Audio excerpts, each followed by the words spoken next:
So on today's episode of I Broke It, Now I Have to Fix It, because no one else will, or it'll rot, or it'll get stuck in a shop for umpteen years because one small woman's farm does not make for a mechanical emergency.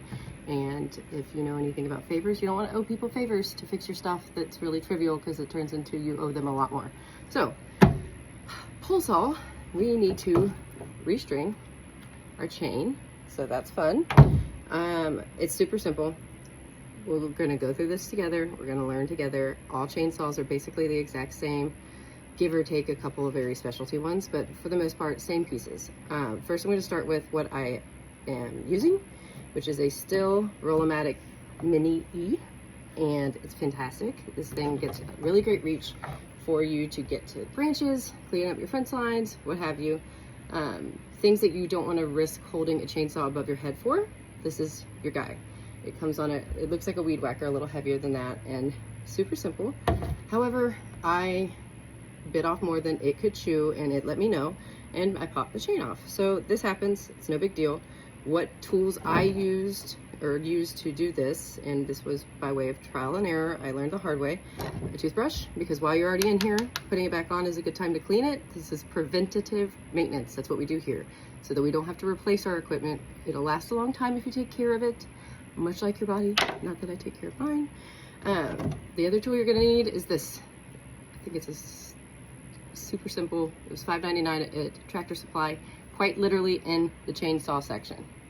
So a little socket wrench right there, and it also has the flat head at the end. You're gonna need that to tighten it in. So what you do is take the little piece down here by the big nut that is very clearly what it is, because you guys are not mechanical. It doesn't make you unintelligent, so you can do this.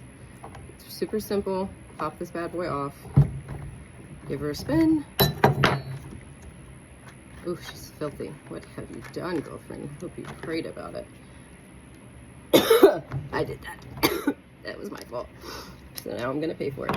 So what I'm gonna do is just take my toothbrush for this one and get all the grime out, which is super gnarly, disgusting. You know what you've done. Gross. Got overzealous there. So just clean that all out. I'm literally doing this in the back of my truck, so you have to bear with me because I am not a media person. My degree is in public relations, and that's not this type of journalism. Although that would have been really cool. God, that would have been cool to do my thesis on. Okay, so bang it out if all else fails.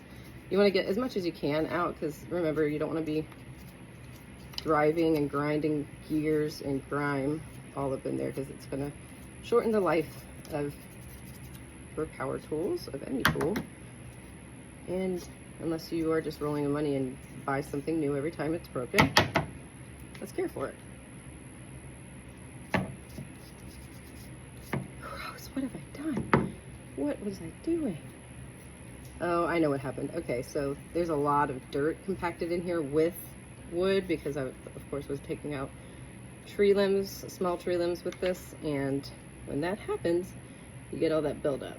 So, being that this is a female channel and I'm here to help those that get it, use the resources you have. If you can avoid having to buy something new, avoid it. This is a Cricut weeding tool for when I cut vinyls to make t-shirts for my kids. Look how much easier that is. You just grind it in there. You could probably use a toothpick, or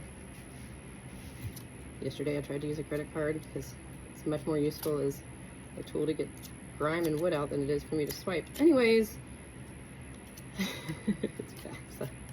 So for the most part, that's pretty darn clean. I guess I could have just like soaked this in water, but I don't want to get water all up down in the chainsaw either. So here we go. That's not really what we're here for. We're really here for the part that is probably the most overwhelming and confusing, and that is going to be putting your chain back on. So these are really simple. If you need to replace the actual chain, not just put it back on, because right now I'm re-threading, but I'm not replacing. It's a brand new chain. It's fine. The parts are going to be listed on the blade, or the housing unit right there. I'm sure that's not the right term, but that's what I'm going to call it, by things that make